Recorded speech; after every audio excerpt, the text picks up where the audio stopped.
Hello, everyone, and welcome to another edition of the Angel of Words podcast, where your stories are heard.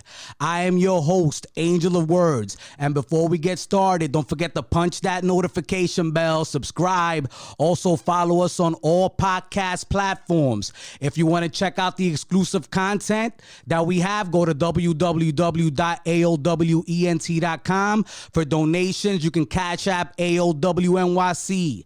Now, on deck on the Angel of Words podcast, we have a special guest, one of the founders of WP Studios, Mr. Dwayne Philbert. Mr. Philbert, thank you so much, my brother, for being here with us on the Angel of Words podcast. Pleasure to have you. Invite, thank you. Now, first and foremost, you are a military veteran. So, we love our vets here on the Angel of Words podcast. So shout out to everybody in the military. And, thank you for your service. Now, Mr. Philbert, you guys have been doing some incredible things. Some would say pioneer type work because, we don't have that many studios that are dedicated in the minority community to animation. So could you tell us, man, like how you and Mr. Lamar Wingster, who couldn't join us here today, how you guys got that started, man?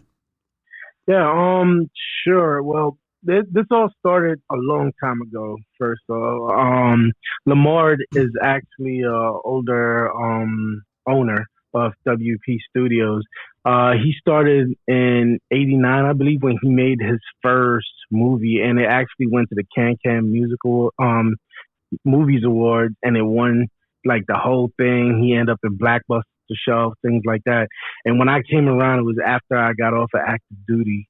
And what happened was I wanted to learn how to use my camera to shoot movies, videos, things like that. And he was the one that actually taught me how to do it. And the first movie that I actually directed won an award. It was first place, best picture, everything. We got the whole pot.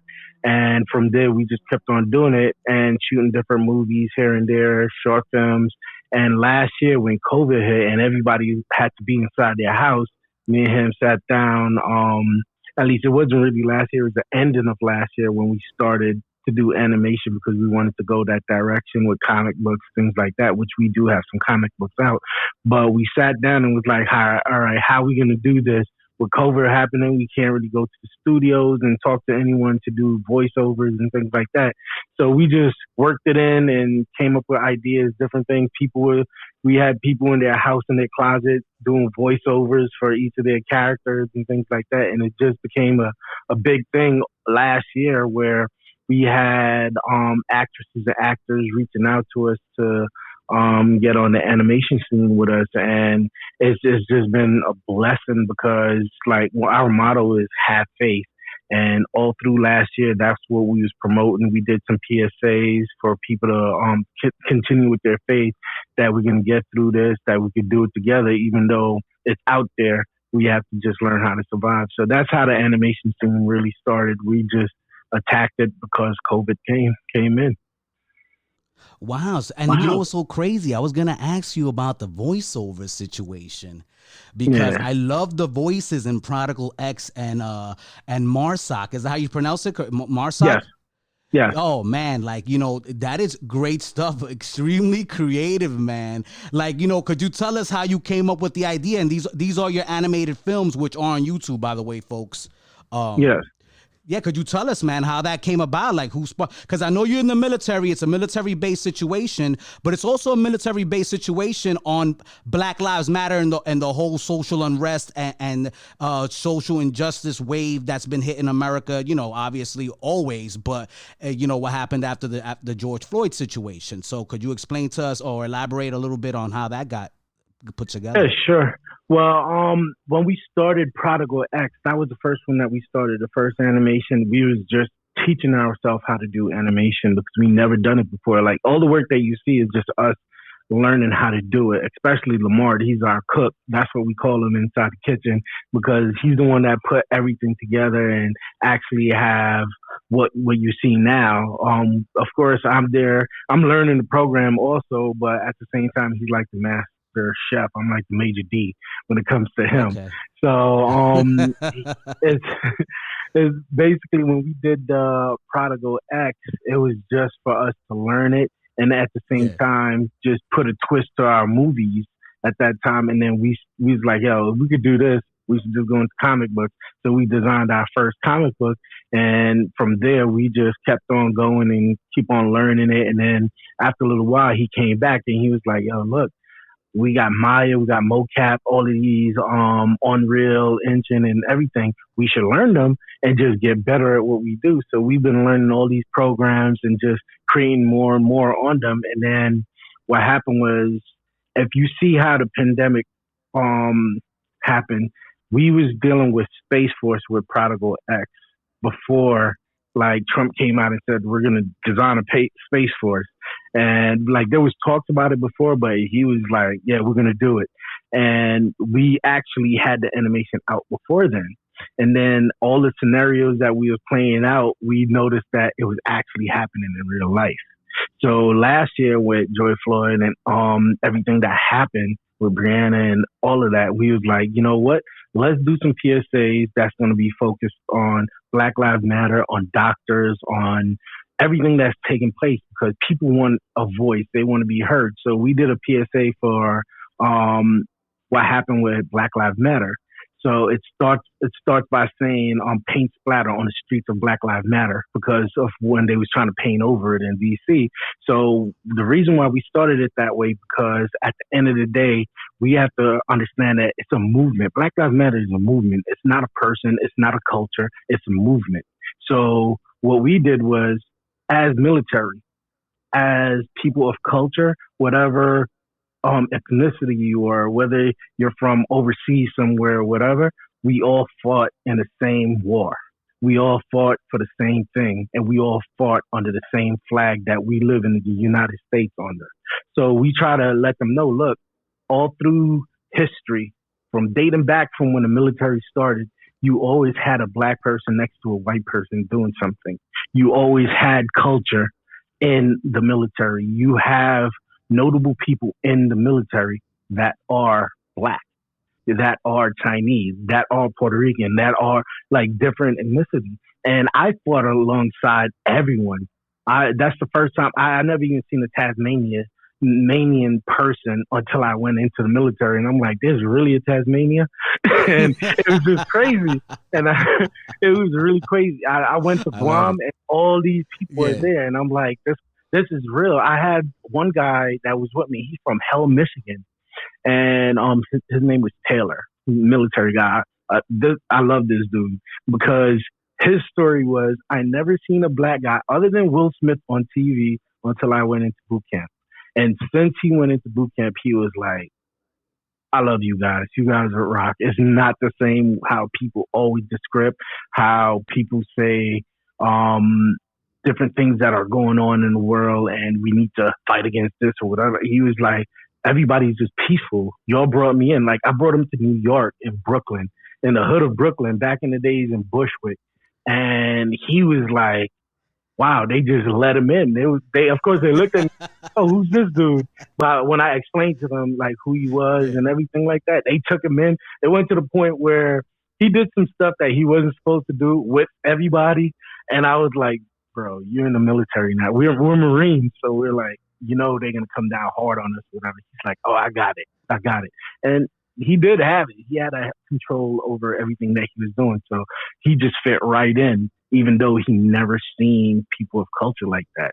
And that's why we created that PSA. And then other than that, we had nurses and doctors that was actually fighting in the front line. My own family was fighting in the front line as a nurse, as a doctor, and things like that. So we just reached out to everyone we knew and was like, yo, if you have a picture of what you're doing, send it in.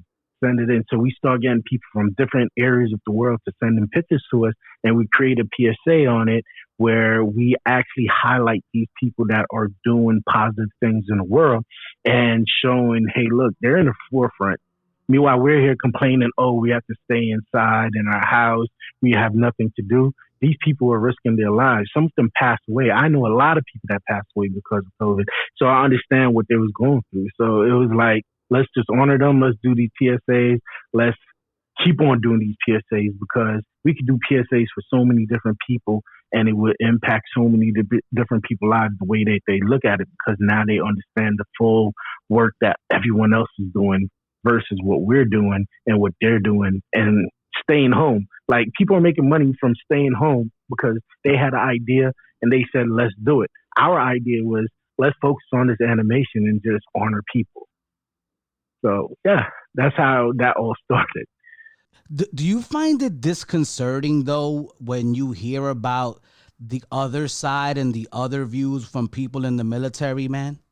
You know, now that we're on the subject, and we'll, you know, obviously we'll continue talking about WP Studios, but now that you mentioned it, like, it's important to me. Like, you know, how do you feel when you know, there's another faction that, you know, people that were in the military that really don't see inclusion and really, I don't think, want inclusion in America?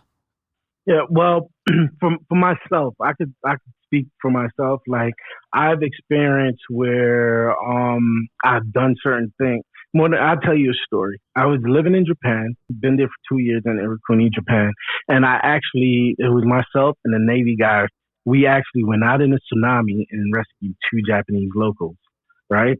When we got back, we went out there, say, 10 o'clock at night. We got back at 6:30 in the morning from going out in rough terrains, water. The boat was almost flipping over, everything. I had to jump in, pulling the people into the boat, and then I had to mark the spot so that the Coast Guard could go back later and pull the boat out.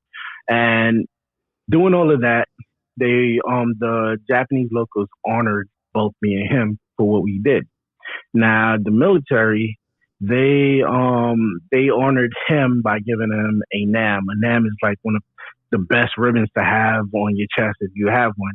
Now, being that he had a NAM, I would think I would get a NAM too. I didn't get a NAM. I got a Meritorious Mass. A Meritorious Mass is just a write-up, basically, right? Which I was happy for it and everything, but another guy that got a NAM, Big Cookies, that same time. So for me, I seen it and I decided to do something about it. All right, that's cool. 2 Japanese people, they living right now and they're breathing. That's all that really mattered. I didn't do it for none of that. I didn't even know that was going to come out of it. So from there, I just focused on what I had to do. And what I had to do is basically make sure that the guys that were under me don't feel that same effect, but at the same time, teach those that may be in those positions also. So that's what I did. And like my guys are just awesome. Like all these guys that I've met and everything, they're really awesome and they're doing awesome things in life. And no matter what, even the ones that never made it out, that I know never made it out, that's why I do what I do now. That's why I focus so hard. That's why I'm going after everything that I'm going after right now. Because these guys, I want to make sure that no matter who they are, if they're alive or dead or whatever, I'm going to honor them and they will be recognized. Well, I love the positive vibes, man. Like, I'll be honest with you, bro. I feel like that's, you know, the way to go, the kind of disposition that you should have, you know, especially in these times. Now, let's move into what you're doing with this animation, bro. Like, I'm just thinking about the studio itself. Like, how many computers are you running? Graphics cards, RAMs? Like, bro, could you talk to the tech geek right now and let them know like how real it is to do animation? Because animation is no joke, my brother. Yeah, animation is no joke, like you said, and it's a lot of work. It's a lot of work. If you ever seen like Moana the movie, if you read the subtitles in the back, you see how many people work on those, right? You see lists of hundreds of people that's just working on whether it's sound, the graphics, and everything, right? Right now, we only have 2 computers. There's only 2 of us. But one guy is doing most of the work, which is my partner. That's all we got for what we're pushing out. And for the tech geeks, they know we got like over 100 terabytes in our hard drive. We got little hard drives right next to it and everything like that. And then with even the motherboard, like we're changing them out like every time we can, even the graphic cards and everything. We always looking for the top brand. We always looking. We have to pay a lot. I think the last card that we used was like 10,000 for it, and like the tech geeks will know, like the graphic cards is everything when it comes down to rendering and things like that. Yes, So yes. yeah, we just been pushing a lot of stuff, but we don't have 100 people or 100 computers. We only got two, and one of them is a laptop that I'm on right now. And Yeah. the computer that we have is built, like professionally built, but it's custom. Everything in there is custom, and that's with my partner because he does bulk of the work, like I said. And the only reason why he does bulk of the work because I have to do things like this, or I have to go out Yeah. there so that people know who we are. Because you can have great work. It's just like you could be a good chef, but who's there to eat your food? You know what I mean? So I have to make sure that there's people knowing, all right, you guys got to come see this. You guys got to come eat. So that's where I come in. Mr. Philbert, it seems to be an overlying theme this season on the Angel of Words podcast. You could have the best content, create the greatest thing in the world, but if you don't have that marketing situation situated, you're gonna have a hard time reaching the masses and getting to your goal. And I know all about that myself. Now, who writes this stuff, man? And I notice also that there is religious overtones, not even undertones, religious overtones on here as well. Not only like, you know, social issues, but there also are religious overtones in the writing. Yes, there is a lot of it in there. The reason why is we are a faith-based company, and no matter what, we have to make sure that our faith is in whatever we do, because like Gotcha. one of our things that we say is, you know, God is our CEO, right? So anytime, like every month on the 10th, we have a fasting for the whole day, and then it ends with a prayer, which my mother is the one that prays, and it's like an hour of just her praying and everything for the company for what we're gonna do just for that month. So it is a lot of faith in there and a lot of faith based. Like I said, our motto is have faith. So we make sure that everybody know, no matter what, that's what's going to happen. Like us, hate us, it's just going to be there. We're still going to get out when we need to get out, and we're going to still do the work that we need to do. Like when we first started to do the animation, we didn't really understand how to mold and shape the bodies, so it was more seductive like. But then after we got to learn it, and then we got our partners, Flavia and Patricia, which are two ladies, they start looking at different things differently than us guys will look at it, because now we're looking at it like, yeah, it's not the car, it's the girl, but I still want the car because the girl is next to her. But now they're like, yeah, but let's just put more cover up on her. Let's change this around. Let's put more clothes on her. And the reason why we needed that is because the way that we want to structure it is not only for the adults, but also for kids, so that they can watch it and the parents won't be like, why is she in a bikini? But at the same time, like I said, it's a learning process, and we had to learn it. We never went to school for it. So it is very big in faith, and that's like our number one thing when it comes down to our company, how we work. And you're using DAZ 3D Studio, Maximo Animation, amongst other programs. Bro, these are not things that are easy to learn. You guys are beasts. Like, you know what I'm saying? It's not. Like, you are really like, you know, and I have to commend you, because I mean, there are less than not even three, less than like 2% of production studios owned by minority owners do animation. That's like nothing, man. Now Dwayne, man, like the graphics cards, like all this stuff that's involved in making animation, bro. Like, how do you do it? How do you learn it, man? It's a lot of work, brother. Yes. Well, like you said, it is a lot of work, and when it comes down to it, if you for example, if you watch movies like Moana and things like that, you see hundreds of people that worked on one animation. But for us, there's only two of us, and there's only two computers. So one of them is a laptop, the other one is a custom built computer that my partner has, and because he does bulk of the work. So our terabytes and things like that, we have over 100 terabytes just because of this. Like, we have a lot of, like, it's just a lot. The graphic card, everything, it's just a lot. Somebody that knows how to do animation knows that, for a good graphic card, you have to stay on top of the game because they're always changing them out. They're always making something better.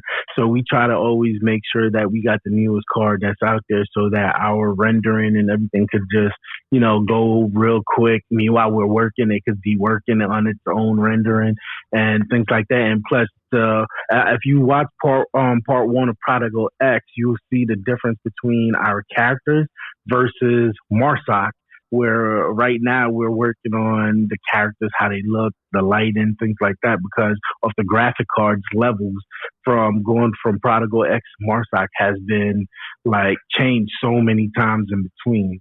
So you could definitely see our work that way, but it's only 2 of us that's doing this versus 100 people that's doing premiere movies. You guys are bold, man, because it's hard to outsource these things because Disney and Pixar are jacking these people as soon as they enter college, not even when they're leaving, man. So it's hard to find good help from what I'm hearing through the grapevine in this profession, brother. So you learning it, I got to commend you because that's not an easy task to accomplish. Yeah, it's not. And like you said, they do go into these colleges in freshman year and just be like, hey, I want you to learn it. I'm going to pay for your college. And right now we're not at that point. But at the same time, we're going to get there. And when we get there, trust me and believe, we got enough experience between both of us to pick the right person to do the right thing. And next thing you know, we're going to be making history. Man, I love the energy. And does that energy come from the martial arts, bro? Because there's a lot of martial arts too in the animation that you do. And is that where the energy comes from? Because I know both you guys, you dabble in a little martial arts. Yeah, I actually grew up in martial arts. I've done Taekwondo, mixed martial arts. I did some kickboxing. I didn't too like kickboxing, even though Taekwondo was my thing growing up. But Lamar, he's like a beast. Like, if you look him up on YouTube, you see what I'm saying. He walks on people's chests. He does all of these extreme stuff where he's actually a master. I think he should be a grandmaster now. He has his own school. He's reopening his school because he just moved to Georgia with it.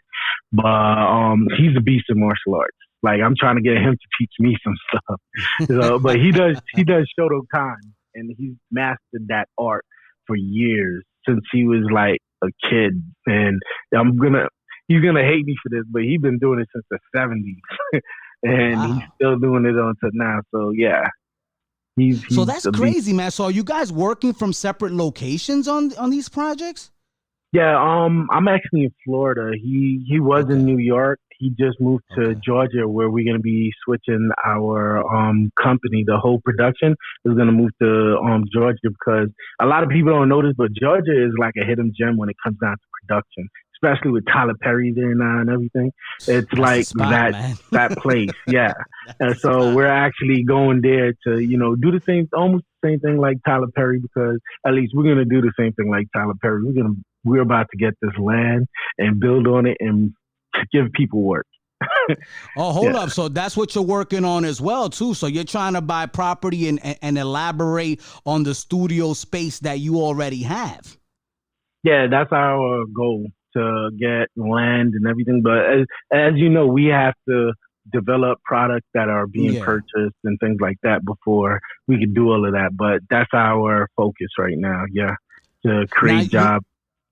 No, create jobs. And it's funny that you say that because one of your mottos is that you want to be the first Black-owned film and animation company to make a difference. And I'm like, there are a few out there, you know what I'm saying? Like, you got Tyler Perry, you have Monkey Paw, Spring Hill. You have Harpo. You have some production companies out there, doing big things and changing the face of the movie industry and the also the cable industry. Because I mean, let's be honest. We need a little bit more representation. Less than 8% lead male acting roles. Less than 10%. Writers. Like, this is crazy, man. That is true, and that is something that we want to change because we do our own writing also. And the thing is, we do ask people if they have something that they want to write. I'm talking about regular people. If you have something that you think you would want to see in a movie, in an animation, just bring it to us. Let us read it. Let us develop on it. Let us talk about it, and we can work together to make it into something. But at the same time, it's like we are trying to do something very great here, but we're not trying to knock down the next man. Like, I'm saying it this way, like Tyler Perry, he has his own foundation. He has everything already locked in position. We're not trying to get better than him. We're actually trying to work together with everybody on the same plane. So we're not here to compete against you. If you have something that you can't shoot right now, shoot it to us. We probably shoot it. At least we will shoot it. Not probably, because we can shoot whatever you throw at us. And then from there, we could just work together that way. If we have something that we can't do, we're going to throw it your way. And then we could all just work that way. So we're not trying to like knock down the small folks. We're not trying to knock down the big folks. We're just trying to be on the same plane where we can all work together, because that's what we need in our community. Too long we haven't worked together. So that's what we're trying to do. Okay, so you're down with the partnership wave. If somebody comes at you correct with a project that you think you could produce, you're on board with that if everything sounds right, and you could come up with a contract. So you're doing things with contracts, I would imagine. Like, everything is like official. You're not like a scheme, like some people would try to front and say. Yeah, so exactly. Everything is we legit. Have contracts, NDAs, everything. We do everything legit. Our paperwork. If we have to get lawyers involved where they have to read over everything, we'll do that too. Even though we're small, we're basically running the company through our own funding right now. But we want to do everything correct. We want to do everything where if you worked with us before and we have this major product or project to do, we will call you back. Because we started here with you. We're here with you no matter what. So if we get the right project and we need extra people or we need anything, we're going to dig in our pot first before we put it out there. Reason being, these are the people that believed in us. These are the people that wanted to see us grow from where we started from. So we'll continue using them. Just like Tyler Perry, he used all the people that helped him.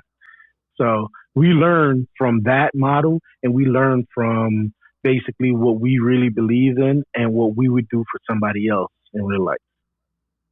Now, I'm glad to get you on the podcast because I actually would like for you to pitch to anybody out there, why they should want to work with WP Studios LLC, man. Sure. Well, if anybody out there is listening to this podcast right now, which everybody should be listening to this podcast right now. Well, thank you so much, sir. I appreciate that. I think so too. No problem. If you guys want to work with someone that is not afraid to push it to the limit, not afraid to dive in, not afraid to make your dream a reality, not afraid to clock in those late hours, this is where we come in. And if you want to know who we are, check our resumes and check the people that actually worked with us, and you will see why you should work with us, because we're number one. We're number one when it comes down to us believing in your work, no matter what it is. And our faith is with this company. So we'll put the same energy that we put on any other person's project. What I like to see also is that you have the females involved, like you said, there's a family knit community there, and you have a couple females that work with you. How important are they to your progress and to everything you're doing right now? Well, the reason why we have a lot of females in our movies, because it's not a lot of female lead actresses out there, and there's a good majority of them, but there's not a lot of it. But in our movies, you'll notice that every one of them, there's always a female lead actress, and we want to put it out in the forefront where we honor those that are women because they've been through a lot of stuff too, even though a lot of things overshadow what they've been through. But imagine you're at home, you grew up with your mother. She struggles every single day if she's a single parent. She basically has to make sure that you're good, make sure that you eat, make sure that school is done, things like that. So why not honor those that have done that and put them in the forefront so everybody knows, hey, look, this person is like a real hero. Like, you can make a hero out of a mother. A mother would jump in front of anything that comes towards her child. So let's put it in the movie. Let them see what a mother is. Let them see what a woman is. And that's the reason why we use a lot of females in our movie. And we always put them as a lead role because they're greater than what anybody ever really focused on. Like, they make a house into a home. They make a house into a home into a castle. So why not? They check our worst impulses, you know? Yeah, exactly. Don't get it wrong, though. We do have guys in lead roles, but we try to put the females mostly in the forefront. And I say females in a good way. There's just military in me. So anyone that's listening going, why is he saying females, though? No, it's in a good way through the military. That's why. Is that an issue? I didn't know that was a thing, you know? some of them would be like, why are you saying females? We could be called ladies. We could be called this. And I'm like, yes, you ladies. It's a lot of politically correct grammar going on, man. I get so confused sometimes. I don't even want to talk, to be honest. That's why I started the podcast. I get to speak. Nobody can stop people with that. Exactly. That's how you have to look at it. It's like, you hear so many people say so many things, and you're like, all right, I meant that in a good way, and they will fight you over. And I'm like, it's not supposed to go down this road at all. Definitely not trying to offend anyone. You know, it just gets a little difficult with the jargon, you know, and different cultures and areas. So it's like you really got to be sensitive to the situation, you know. Well, they give you that training in the military, don't they? Cultural sensitivity training. That's exactly why I said females. Because if I just say girls, then they'd be like, I'm not a kid. All right, I know you're not a kid, but I'm just focusing on them as a group or as a whole. So I would say females because that's how you say, hey, you females, da da da da da da. But now, like, since I've been out of active duty and all of that, I would talk to a female and she'd be like, why are you saying female? I'd rather be called a lady. And I'm like, all right, ladies, you ladies. So, yeah. Now, Dwayne, man, there was a big controversy over the month of March with the Golden Globes and the Oscars and the fact that the Hollywood foreign press has absolutely zero African-American representation. You know, after this being already an issue and after they kicked out Kevin Hart for saying something anti-LGBTQ. So what are your thoughts on that as a filmmaker, as somebody that's in this business, that more than likely, if you continue to succeed, you will be running into and mingling with these people at award ceremonies? Well, for me, I like to use a phrase that I learned a long time ago since I was studying to become a military member. I like to adapt and overcome. Like, no matter what, you don't need to give me an award. I learned that from an early age. You don't need to give me an award because since day one, if I do something, it's going to be greatness. And that's the way I'm going to look at it. So if you don't give me an award, oh, well, but I did it. That's the thing. And if somebody say, hey, that person should have got that award, that's enough. You get what I mean? And it is a thing where you could say, all right, we're not represented enough, which is true. But at the same time, we're not represented enough because we're not really united as we should be. Now, we need to be united. So, all right, they won't give you that. Make up your own award show. Bring us in, and then let's grow that. Because at the same time, it's either you're going to give it to us or we're going to go take it ourselves. If you really want to go back to New York level, like, we'll go take it ourselves. And what I mean by take it ourselves is not we're going to aggressively go over there and take it. We're going to just do our own thing and then give it to ourselves. So now, yeah, you probably look at it, well, it's not this. Okay, but we're still doing great things and you're still watching us. And you're still pretending to be us at the same time. You're creating off of things that we have done.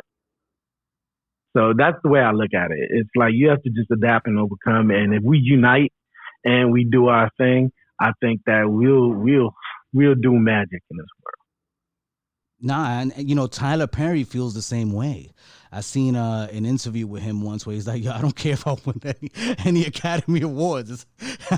I don't make my stuff to win Academy Awards. I make my, I produce what I produce in order to reach the masses that I want to reach and spread, that positivity and my stories that I grew up, understanding and learning from to give that to the masses. So, I respect that.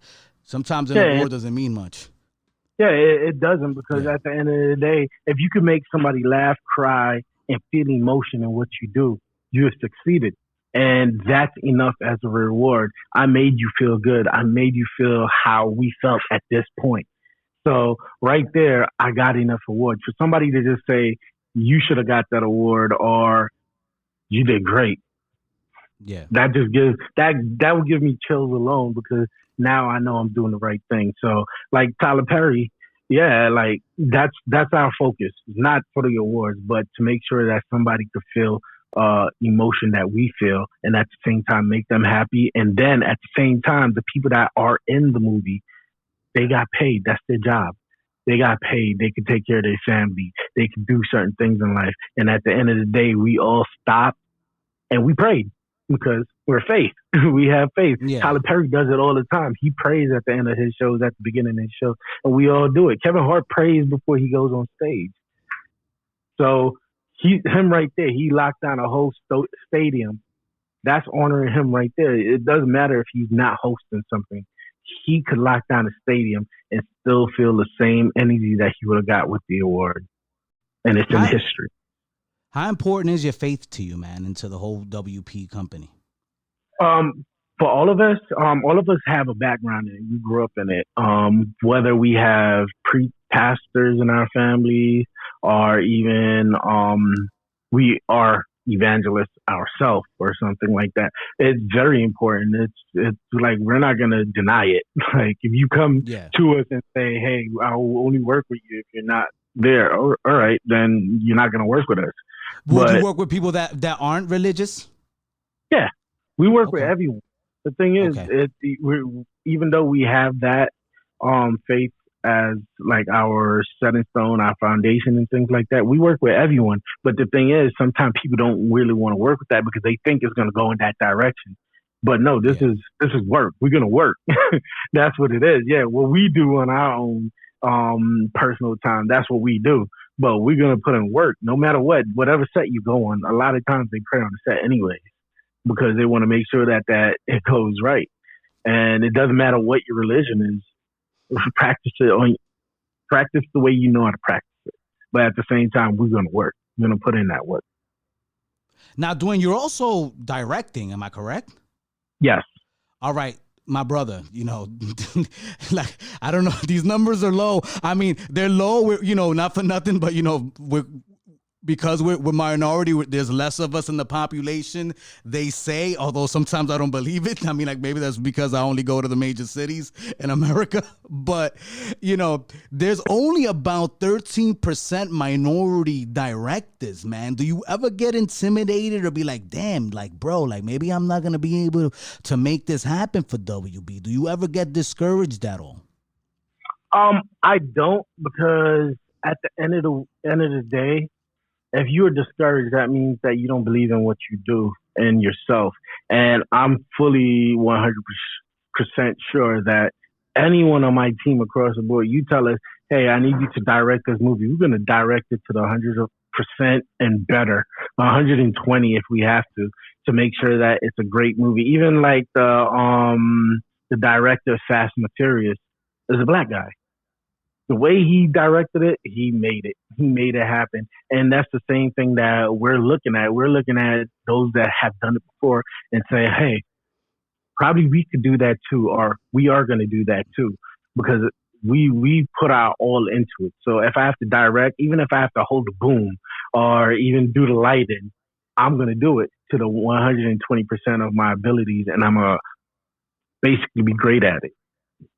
And Dwayne, you guys have all that equipment available? You have boom mics, you know. I'm just curious to know for anybody that wants to go out there and work with, because I mean, I'll be honest with you, I'm a person that I'm like, damn, I have these projects written down, but it's like, you know, I know what it takes to make a production, bro. You got to feed the crew. You got to make sure everybody gets there early. You got to pay somebody to do that. You got to make sure all the scripts are printed or are readable in some way, shape, or form, tangible, so that people can be on point with their lines. You know, you have to make sure you have permits, and you're not, you know, you're not gonna get fined for shooting at a location you're not supposed to be at. You know, it's something that I studied in college, so it's like, bro, like I know it's a big deal. So for anyone such as myself, that's like, man, like you guys sound pretty interesting. Like, you know, what do you have to say about the type of equipment that you do have available to shoot? You know, maybe a 30-minute pilot for a sitcom, for example. Yeah, we have all of the equipment that's needed. Like I said, it's just being my partner right now. But if we have to hire people to work the lighting or even work the boom, we know people because we have done it for so long. And at the same time, both of us, if he's not directing, if he's not directing, he's holding the camera and I'm directing. And if he's directing, I'm holding the camera and he's directing. They are. I'm doing the boom, and somebody else is doing the other camera and the lights and things like that. It just depends on what is needed. We have people that are set managers. We have people that will make sure that if you're the actor, the actress, you're on time where you need to be. You're on time on set. You're in the right spot for certain things. You're doing like different things. Like, a lot of people don't see the work behind the scenes, that there's so many moving parts, but we have people that are there to help us when we need it. Well, man, that's good to know, man. You know, it sounds official. I'm going to be honest, man. Like, you know, I was reading through. So it's not only animation. You actually can produce any type of media necessary. Yes, we can. Oh, that's dope, man. That's dope. And, you know, right now we're talking to Mr. Dwayne Philbert. Right now, you in Florida? You in Atlanta, man? Where you at right now, brother? You in New York? Well, honestly, I just came. At least I moved from New York to Florida. Right. And I'm in Florida, Orlando area. And okay. I just came back this morning from Georgia because my partner just moved out there and we had some meetings to do and everything because we're moving everything over there. So I just came back from Georgia, and for this year alone, I've probably been to Georgia like 3 or 4 times just for doing meetings. Like, meanwhile, All-Star Weekend was going on. I was over there and I was having meetings. Meanwhile, everybody's having fun. I'm like, all right. Which they weren't supposed to, by the way. Exactly.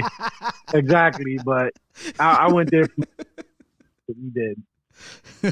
That's crazy, man. Well, Mr. Philbert, we've reached a point in the podcast where it's time to play 5 Words with Angel. Now, on 5 Words with Angel, I'm going to give you a word, phrase, or a question. You're going to give me the first thought or word that comes to your head. Are you ready? Ready. All right, let's do it. The first word is phrase Disney Pixar. Disney digital entertainment. Got you. All right. The next word is mixed martial arts. Action. Drama. War. Nice. Yeah. Nice. The third word is the United States Armed Forces. Marine. Nice. The fourth word is New York City. The Big Apple, where I'm from. Yeah. All right. That's what's up. All right. And now that you're in the South, right, I'm going to throw you a little curveball here, Mr. Philbert. The last word is, phrase, your favorite Southern dish. Ooh, there were a lot of them since I've been here. Man, I would say I'll go with the grits because I've been having some good grits lately. No, grits are fantastic, man. But you gotta have the real grits, not the fugazis. You know Exactly. Made from scratch. That's a fact. Shrimp and grits, man. I'll never forget about the shrimp and grits etouffee I had one time in New Orleans, man. I'm never gonna eat that dish again. It was so good unless I eat it there. Well, what's crazy is that over the weekend I actually had catfish with grits. That was real good. Ooh, blackened catfish? Mm-hmm. With grits. I was like, ooh, and the catfish was like melting. Every time when I ate it, it just melted. I was like, oh, ooh. man, that's fire. That's fire. Well, Mr. Philbert, man, you know, the point, one of the points for me to have you on this podcast, like I mentioned before, was to bring awareness to WP Studios LLC. You know, make sure that people know that they are, upstart companies, not upstart, but there are young companies out there that want to produce quality entertainment if you come at them correct. And WP, from what I'm seeing, is one of those companies. So the first thing I would like you to do is let people know where they can find you, right? And why they should holla at WP and give them money and fundraise. It's fundraise, baby. Yeah, definitely. Definitely. You can find us on Instagram at WP_studios.llc. That is also our Cash App. Just put WP Studios.llc. And you can find us there. You could DM us. You could shout us out. You can tag us in anything you got. You're gonna hear from us. I basically go in there and go through everybody's stuff like every single day. So we don't have none that we haven't answered that someone said something. So you can find us on there. We also have our email, which is wpstudios@outlook.com. We also have prodigalx@gmail.com. So you can reach us in different angles, things like that.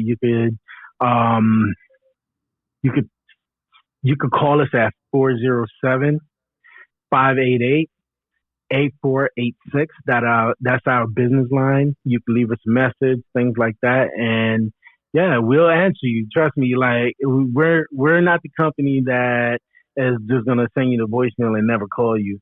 We're gonna actually look into it and see what's going on. And even I would like to keep that tradition, even when we become a big company, where we have someone that just focuses on that, because we don't want to let the best person leave. It's almost like basketball. Some of the greatest basketball players are still in the street. We're not trying to be that company that have people out there that want to do greatness. Oh man, that's fire. Now, one more thing, because you didn't start off,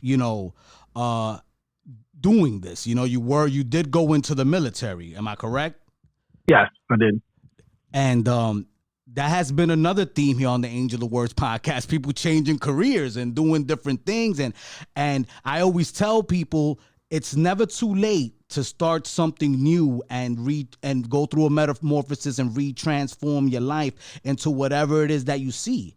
Some people aren't on that same bandwidth. Some people are okay with what they're doing, and that's beautiful. But some people get lost along the way and have to refine themselves and have to find themselves, all over again. Now, do you have a message for those people that are stuck in a muck and want to change their course of their life?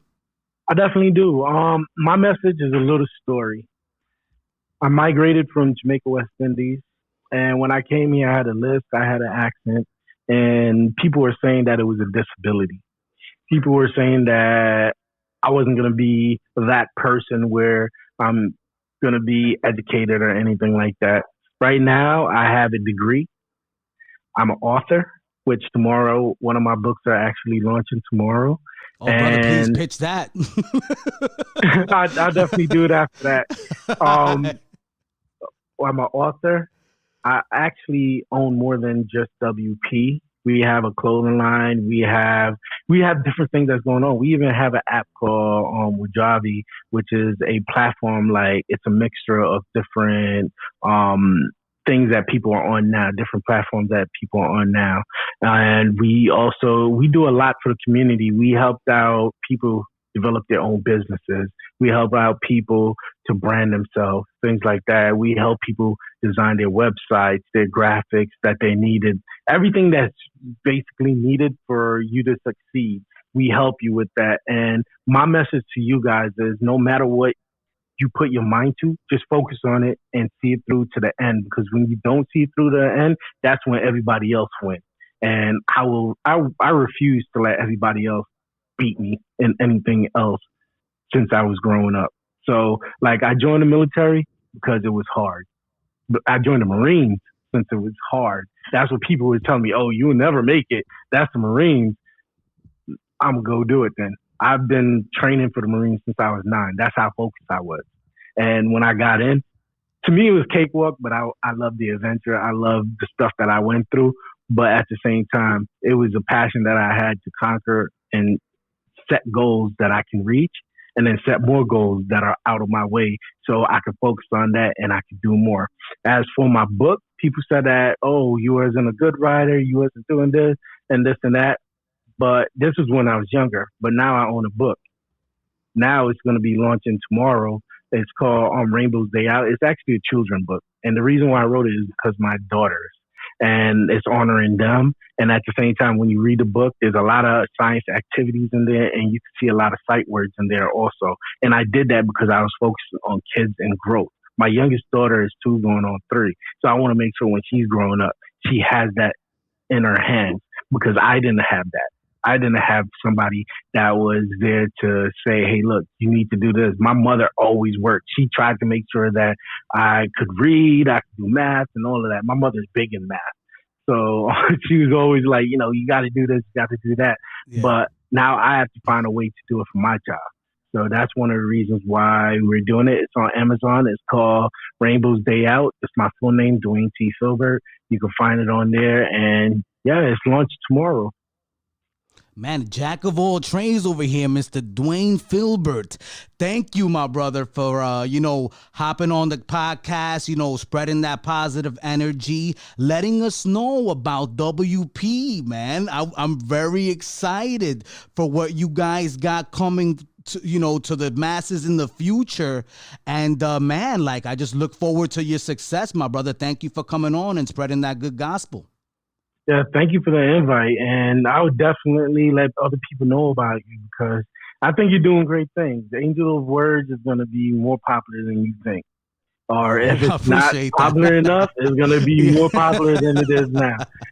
I have a wild imagination. I really want this to be popular. So I hope you're right. It will be. I believe it will be.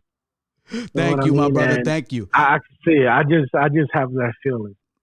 I appreciate you, man. Thank you so much. I feel the same way about WP. That it was a great conversation that we had, man. I appreciate you. Everyone, that was Mr. Dwayne Philbert, one of the founders of WP Studios LLC. Don't forget, hit that notification bell, subscribe on YouTube, follow us on all the podcast platforms. If you want to get all the exclusive content, including Words Behind Angel and 40 Years in Single, go to www.aowent.com. For donations, it's Cash App AOWNYC, and all my social medias are at Angel of Words ENT if you want to know what I'm up to. And thank you for tuning in, everybody. We'll talk to you later.